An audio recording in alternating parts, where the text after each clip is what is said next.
السلام علیکم friends, welcome to کتاب نگری یوٹیوب چینل کتابوں کی نگری میں خوش آمدید۔ میں ہوں آپ کی ہوسٹ اقراء یاسین اور آج میں آپ کے لیے لے کر آئی ہوں عائشہ گل کے قلم سے تحریر کردہ ناول طلسم یاقوت کے ایپیسوڈ نمبر 17 کو لے کر۔ اس ایپیسوڈ کو سٹارٹ کرنے سے پہلے آپ جلدی سے کر لیجئے ہمارے چینل کو سبسکرائب، ویڈیو کو لائک اور کلک کر لیجئے بیل آئیکن کو۔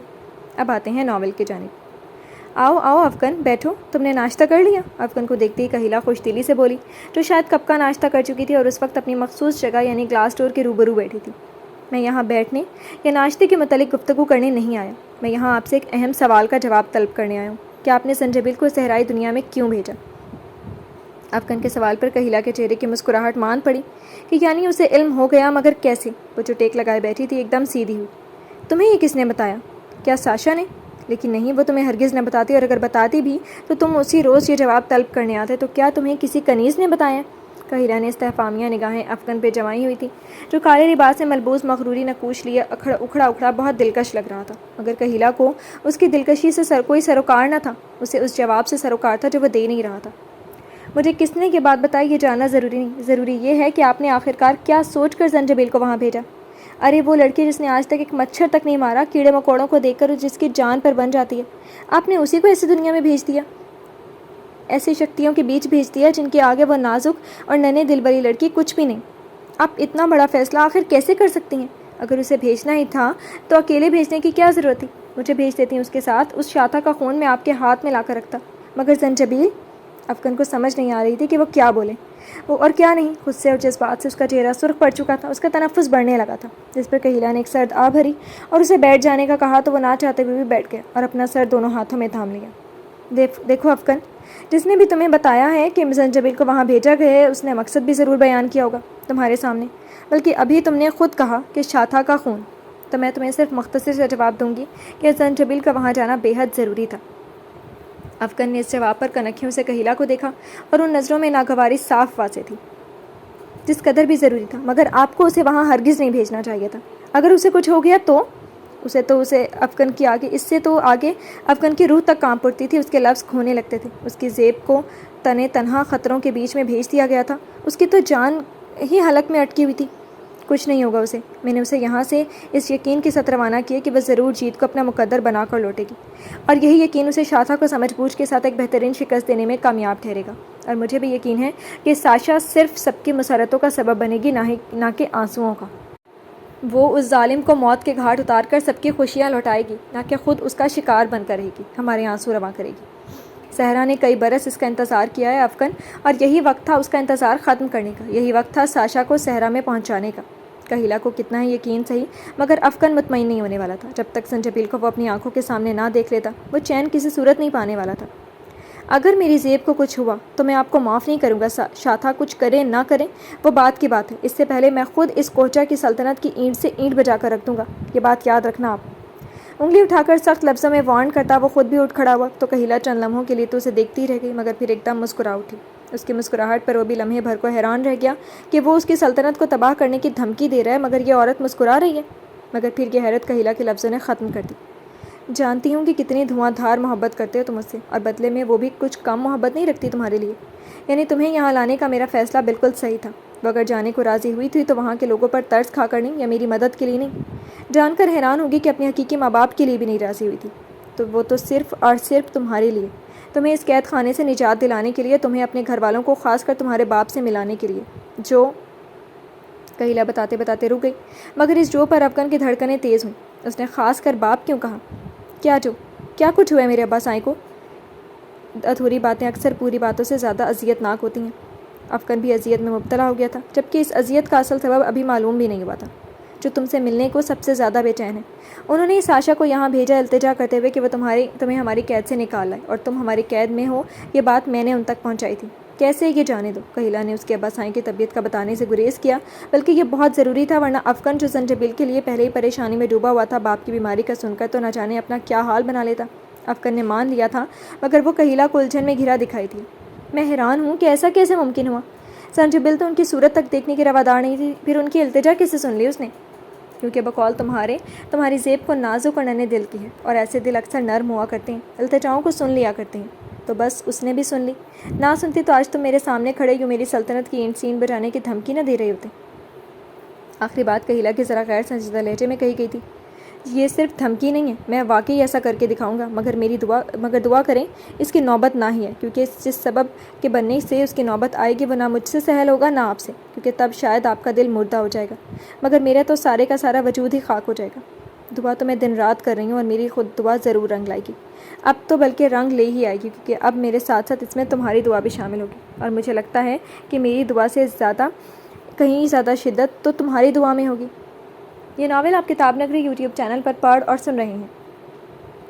کہیلا کچھ پرسکون دکھائی دے رہی تھی، یا پھر صرف افغان کے سامنے ایسا رہنے کی کوشش کر رہی تھی تاکہ وہ بھی خود کو زیادہ نہیں تو تھوڑا سا ہی صحیح پرسکون کر لے کہ زنجبیل کامیابی لے کر ہی لوٹے گی۔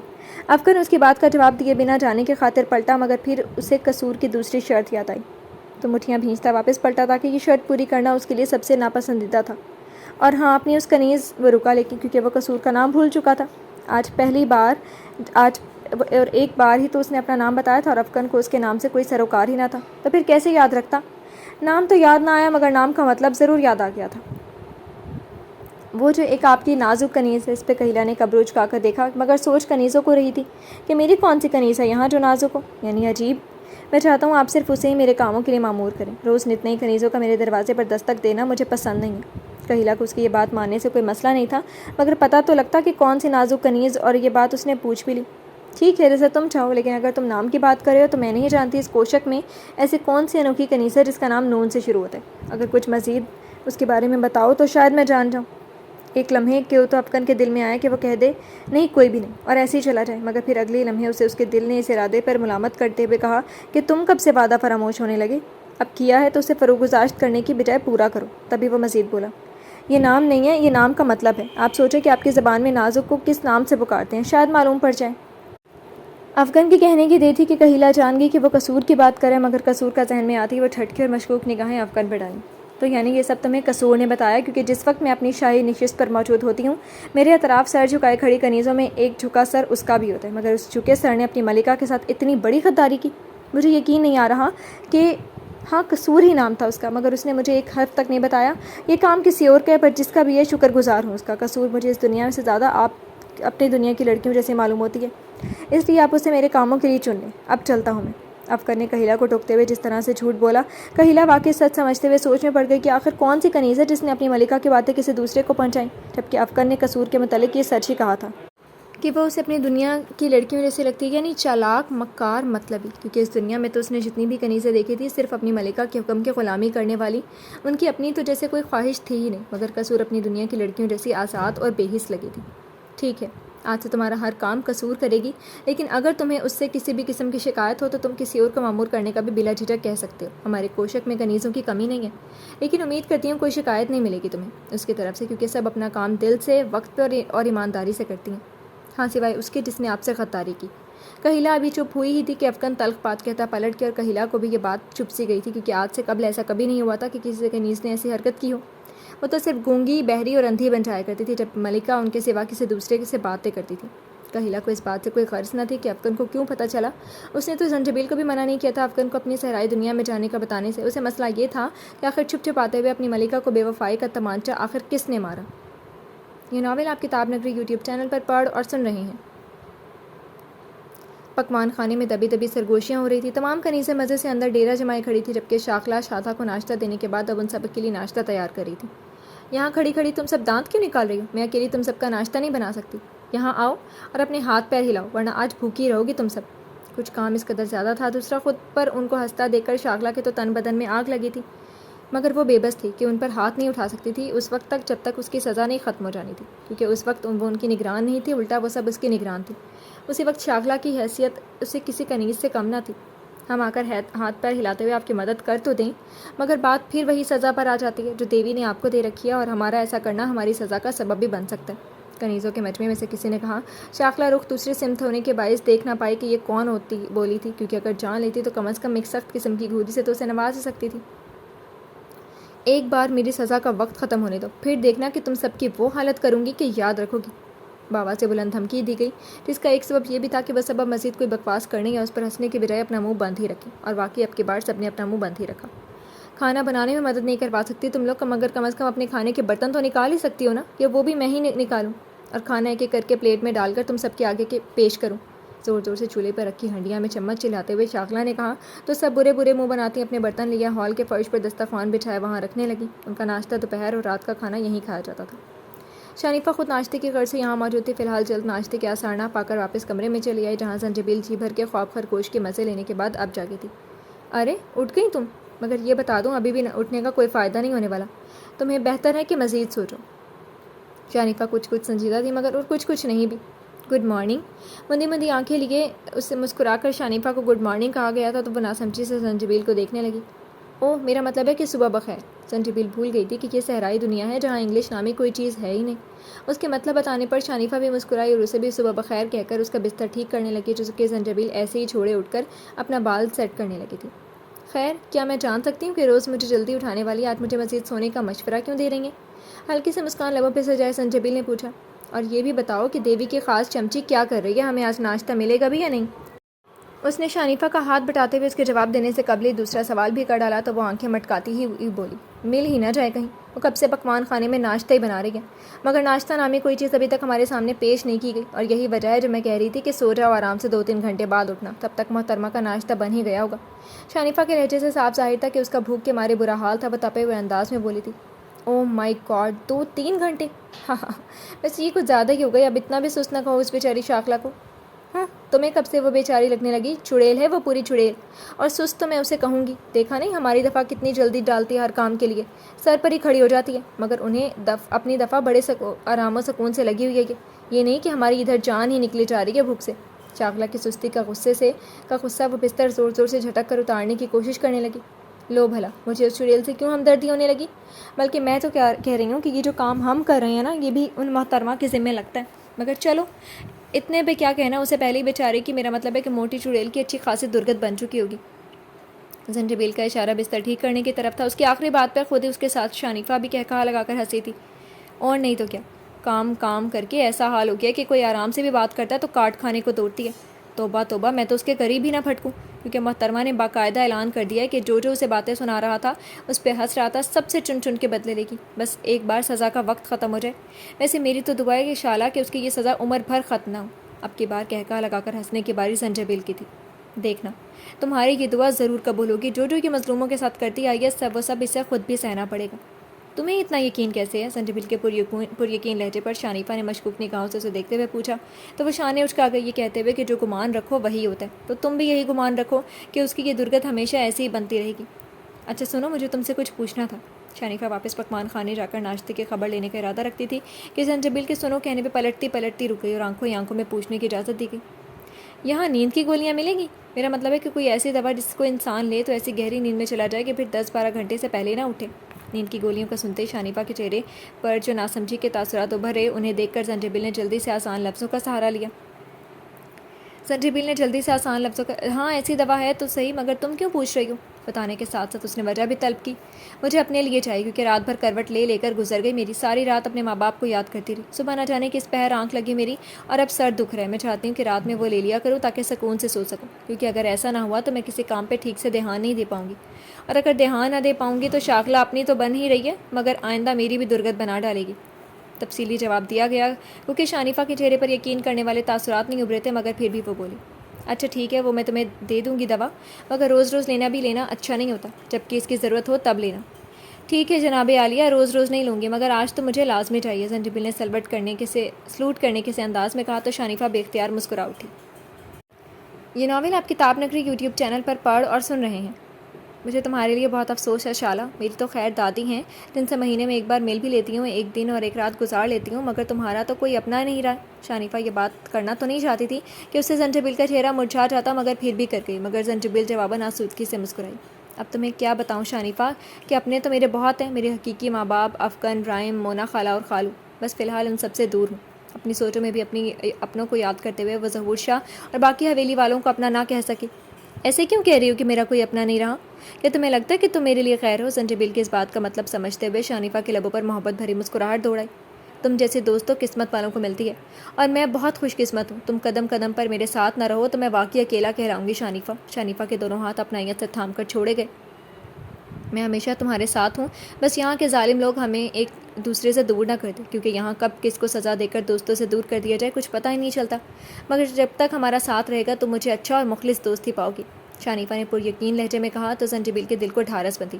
اس نے شانیفہ سے دوستی اپنی غرض کے لیے کی تھی، کیونکہ اس کا کوئی دوست ہونا ضروری تھا جو یہاں کی چیزوں کے متعلق اسے آگاہی دے سکے، مگر وہ یہ دوستی غرض سے ہٹ کر اب کب محبت اور اپنائیت میں بدل گئی اسے خود ہی پتہ نہ چلا۔ اب تو وہ بھی شانیفہ جسے دوست کو کھونا نہیں چاہتی تھی۔ اچھا چلو بہت ہو گئی یہ باتیں، آؤ پکوان خانے میں جا کر دیکھیں کہ ناشتے کے مراحل کہاں تک پہنچے ہیں، اور اگر بن بھی گیا ہے تو معلوم نہیں اس کے ہاتھ کا بے ذائقہ ناشتہ ہضم بھی ہوگا یا نہیں۔ شانیفہ زنجبیل سے کہتی اس کے چلنے کا انتظار کر گئی کیے بغیر ہی آگے بڑھ گئی، جبکہ زنجبیل کو پہلے حمام جا کر نہانا تھا اور پھر دیکھنا تھا کہ ناشتے کا کیا بنا۔ یہ ناول آپ کتاب نگری یوٹیوب چینل پر پڑھ اور سن رہے ہیں۔ کمرے میں آتی افغان نے اتنی زور سے دروازہ بند کیا کہ کمرے کے در و دیوار لرز کر رہ گئی۔ اسے سمجھ میں نہیں آ رہا تھا کہ اپنا غصہ اور بے بسی کیسے ختم کرے، بس جو سامنے نظر آتا گیا اٹھا اٹھا کر پٹکتا رہا۔ جب دل میں تمہارے لیے شدید محبت کا سمندر قطرہ قطرہ کر کے بھرنے لگا تو تم پڑھائی کے لیے کراچی چلی گئی، اور پھر مہینوں بعد آتی۔ سوچا کوئی بات نہیں، جلدی تمہاری پڑھائی ختم ہوگی تو ہم ایک ہو جائیں گے، مگر پھر تم حویلی کے ساتھ ساتھ مجھے بھی چھوڑ کر چلی گئی۔ میں نے تب بھی سوچا کہ کوئی بات نہیں، تمہارا صدمہ بہت بڑا ہے، آہستہ آہستہ تم سنبھلنے لگ جاؤ گی، تم لوٹ آؤ گی، نہیں تو میں تمہارے پاس آ جاؤں گا۔ مگر پھر قسمت مجھے یہاں لے آئی، ایک ایسی دنیا میں جہاں نہ میں اپنی مرضی سے آیا نہ اپنی مرضی سے جا سکتا ہوں، پر مجھے امید تھی کہ ایک دن یہاں سے نکلوں گا تو سیدھا تمہارے پاس آؤں گا، مگر پھر مجھ سے کہا گیا کہ مجھے تمہیں یہاں بلانا ہے۔ میں کبھی ایسا نہ کرتا، کبھی تمہیں بھی یہاں اپنی طرح قیدی نہ بننے دیتا، مگر تمہیں تو میری آزادی کا پروانہ بن کر آنا تھا، تو میں نے خوشی خوشی تمہیں بلایا۔ تمہیں دیکھ کر لگا کہ اب سب کچھ ٹھیک ہو جائے گا، تم اب کبھی مجھے چھوڑ کر نہیں جاؤ گی، اب ہم جہاں بھی رہیں گے ایک ساتھ رہیں گے، مگر قسمت ایک بار پھر تمہیں مجھ سے دور لے گئی۔ اتنے برس دور رہا تم سے زیب، اور تم صرف 2 ملاقاتیں، وہ بھی صرف 2 گھڑی کی، میرے نام کر کے دور چلی گئی۔ کیوں زیب؟ آخر کیوں گئی تم وہاں پر؟ مجھے بھی ساتھ لے جاتی یا پھر واپس ہماری دنیا میں چلی جاتی، رہنے دیتی مجھے یہاں قید، مگر کم از کم وہاں تو نہ جاتی جہاں سے تمہارے واپس آنے کی امید رکھنا ایک مشکل امر ہے میرے لیے۔ لوٹ آؤ واپس۔ سرہانے، کشن، بیڈ شیٹ اور ڈریسنگ ٹیبل سے ایک ایک چیز اٹھا کر فرش پوز کرتا وہ سر تھامے خود بھی فرش پر بیٹھتا چلا گیا، اور تبھی دروازے پر دستک دی ہوئی اور اجازت ملے بغیر ہی دستک دینے والی اندر چل گئی۔ یہ اپنے کمرے اور خود کا کیا حال بنا رکھا ہے میرے محترم؟ اندر داخل ہونے والی قصور تھی، اور داخل ہوتے ہی جا بجا بکھری چیزیں دے کر آگے بڑھ ہی نہ سکی، مگر اسے بڑھنے کی ضرورت تھی بھی نہیں، کیونکہ اسے دیکھتی افغان کسی بکھرے شیر کی مانند اس کی طرف لپکا اور اسے دونوں کندھوں سے سختی سے پکڑا، بلکہ دب پوچھا، کیا سمجھتی ہو تم کہ میں تمہارے اندر چلتے شیطانی منصوبوں کو جان نہیں پاؤں گا؟ نہیں جان پاؤں گا کہ تمہارا مجھے راز بتا کر میری خاص کنیز بننے کی شرط رکھنا کس سبب ہے؟ تم میرے قریب رہنا چاہتی ہو نا، اور میرے قریب رہنے کا کاموں کا یہ بہانہ ہے جو تم نے ڈھونڈے، اسے میں صرف کاموں کی حد تک ہی رہنے دوں گا۔ یہ بات اپنے دماغ میں بٹھا لو تو بہتر ہوگا تمہارے لیے، اور ہاں آئندہ میرے دروازے پر دستک دیے اور اجازت دیے بغیر داخل ہوئی تو وہ حشر کروں گا تمہارا کہ یاد رکھو گی۔ اب نکل جاؤ میرے کمرے سے، اور جب تک مجھے کسی چیز کی ضرورت نہ ہو اپنی شکل مت دکھانا، دفع ہو جاؤ۔ افغان نے لال بھبو کا چہرے کے ساتھ چلاتے ہوئے اسے خود ہی پکڑے جھٹکا دیا، اور پھر دوبارہ کوہنی سے پکڑ کر ادھ کھلے دروازے سے نکال باہر کیا، جس پر قصور ہکا بکا اسے دیکھتی رہی، مگر یہ زیادہ وقت کے لیے نہیں تھا، کیونکہ افغان نے اس کے منہ پر دروازہ بند کرتے ہوئے اس سے خود کو دیکھنے کی خواہش بھی چھین لی تھی۔ خدا کرے تم مر جاؤ ساشا، تم وہاں سے کبھی واپس مت لوٹو، کیا خدا کرے افغان کو تم سے ہمیشہ کے لیے نفرت ہو جائے۔ اپنے دونوں کندھوں کو دباتے جو بے حد دکھ رہے تھے، وہ اندر ہی اندر آنسو پیتے زنجبیل کو بددعائیں دینے لگی۔ یہ سچ تھا کہ وہ پہلی نظر میں ہی افغان پہ دل ہار بیٹھی تھی، اور اپنی اوقات سے بڑھ کر سوچنے لگی تھی، یعنی وہ اسے پانے کا سوچنے لگی تھی۔ اس کا دماغ افغان کے قریب رہنے کے بہانے بننے لگا تھا، اور اس سے بہتر بہانہ کوئی نہیں تھا کہ وہ افغان کی خاص کنیز بن جائے، اور اسی کی خاطر اس نے افغان کی پسندیدہ بننے کے لیے اسے سچ بتایا جو اسے چھپایا گیا تھا، اور اپنی شرط بھی آگے رکھ دی تھی، مگر اس کا طریقہ بھی غلط تھا، اور افغان کی زنجبیل کے لیے محبت بھی شدید تھی، تبھی وہ جس رد عمل کی توقع رکھتی تھی سب اس سے الٹ ہوا۔ وہ یہاں افغان کے ساتھ ہمدردی کر کے اس کا دل جیتنے، اس کی دوست بننے آئی تھی، مگر وہ اس حال میں ہوگا، اس کے ساتھ ایسا سلوک کرے گا، یہ اس کی وہم و گمان میں بھی نہیں تھا۔ تبھی جی بھر کر زنجبیل کو بددعائیں دینے لگی۔ اپنے کندھوں اور کوہنی پر افغان کے دونوں ہاتھوں کا لمس پا کر وہ خوش تو تھی ہی، مگر درد سے ٹھیک سے خوش بھی نہیں ہونے دے رہا تھا۔ اس کی خوشی کے آگے افغان کے کاٹ کھانے والے الفاظ بھاری پڑ رہے تھے۔ وہ کیا سوچتی تھی، اسے کتنا درد تھا، یا وہ ابھی تک دروازے کے پار ویسی کی ویسی ہی کھڑی تھی؟ افغان کو اس سے کوئی فرق نہیں پڑتا تھا۔ وہ اپنی رکتی سانسوں کو بحال کرنے کی خاطر گلاس ڈور دائیں بائیں دیوار کے اندر رونی سے دھکیلتا گارڈن میں نکل آیا تھا، اور گہری سانسیں کھینچنے لگا۔ مختلف پھولوں اور پھلوں کی میٹھی بھینی خوشبو اس کے دماغ کو پرسکون کرنے میں کامیاب ہو رہی تھی۔ پرندوں کی چہچہاہٹ اس کے کانوں کو کافی بھلی لگ رہی تھی، اور جانوروں کے کھیل اس کے دماغ کی سوچوں کو اپنی سمت کھینچنے پر مجبور کر رہے تھے۔ تالاب کی مچھلیاں اس کی آنکھوں کو پانی میں کھو جانے کا کہہ رہی تھیں، اور فواروں کا اچھل کر گرتا پانی اسے خود کو چھو کر اپنے چہرے تک لے جانے پر مجبور کر رہا تھا، اور افغان کو شاید اس وقت اس پانی کی ضرورت بھی تھی، سو وہ آگے بڑھا اور ہاتھوں کو پیالہ بنا کر ٹھنڈا ٹھنڈا پانی اپنے چہرے پر بہانے لگا۔ یہ ناول آپ کتاب نگری یوٹیوب چینل پر پڑھ اور سن رہے ہیں۔ اوہ زیب، کاش ایسا ٹھنڈا پانی تمہیں اس آتشی دنیا میں بھی نصیب ہوتا ہو، کاش تم وہاں آرام سے فتح یاب ہو کر جلدی میرے پاس لوٹاؤ۔ اف کاش۔ آنکھیں مودے وہ وہاں لگے ایک جھولے پر بیٹھ گئی تھی اور زنجبیل کو یاد کرنے لگا۔ یہ تو طے تھا کہ جب تک وہ لوٹنے والی نہیں تھی تب تک اس کی فکر کا خیال اس کے دل و دماغ میں کسی صورت الگ نہیں ہونے والا تھا۔ وہ جھولے پہ بیٹھا کبھی آنکھیں کھولے افق کو تکتا تو کبھی آنکھیں مودے زنجبیل کا چہرہ دیکھنے لگتا، اور ایسا کرتے اس کی کب شام ہو گئی، وقت گزرنے کا پتہ ہی نہ چلا۔ قصور نے دوپہر کے کھانے کے لیے بھی بہت بار دروازے پر دستک دی مگر ہر بار جواب نہ ڈاٹ، آخر تھک ہار کر اس کی دستک کی آواز بھی خاموش ہو گئی تھی۔ جی تو فرینڈز، کیسے لگی آپ کو آج کی ایپیسوڈ؟ کمنٹ سیکشن میں ضرور بتائیے گا۔ پھر حاضر ہوں گے ناول کے نیکسٹ ایپیسوڈ کے ساتھ، تب تک کے لیے اجازت دیجیے۔ شکریہ، اللہ حافظ۔